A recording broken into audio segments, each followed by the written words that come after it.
Unsa may paagi sa Dios kaluwasan? Nganong daghan man dili mo dawat na sila luwas na. Tanaw na to. Unsay gusto sa Dios?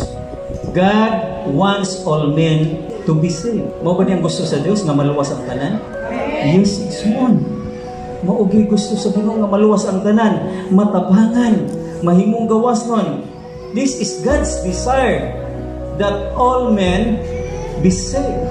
Then, naisumpay igsoon, to come a knowledge of truth. So, ang kaluwasan di ay maangkon lamang sa usa ka tawo kung iyang masayran, iyang dawaton ang kamatuoran igsoon. Amen. Without knowing the truth, it is impossible to a man to receive. Kinahanglan yun ay mahibaluta sa kamatuoran. Unsa man ang kamatuoran? Ang pulong sa Dios.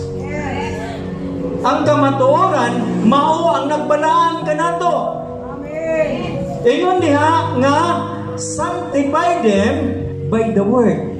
Your word is truth. So usa nga paagi diha ta mabalaan igsoon, dili pinaagi sa binistihan, dili pinaagi sa atong hitsura.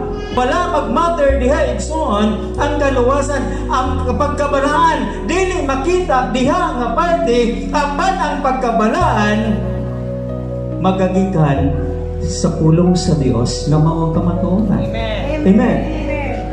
Kung naamangod sa imong pulong sa Ginoo, naamangod sa imong kamatuoran, o kini nga kamatuoran igsoon, mao'y magbantay nato, mao'y maggiya ka nato, nga dili nato buhaton ang dawanan. Amen. Kung kahadlukan nato ang Dios, tinuod nga doon na tayo pagpanabot. O kung atong gilikayan ang daotan, tinuod nga doon na tayo kaalam.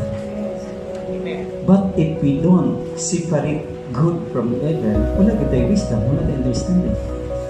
So kinahanglan mahibalo tayo igsoon. Pinaagi sa pulong sa Ginoo nga maong kamatuoran, mahimo kitang balaan at ubangan sa Dios. Amen. John 14:6. Jesus is the way, the truth, and the life.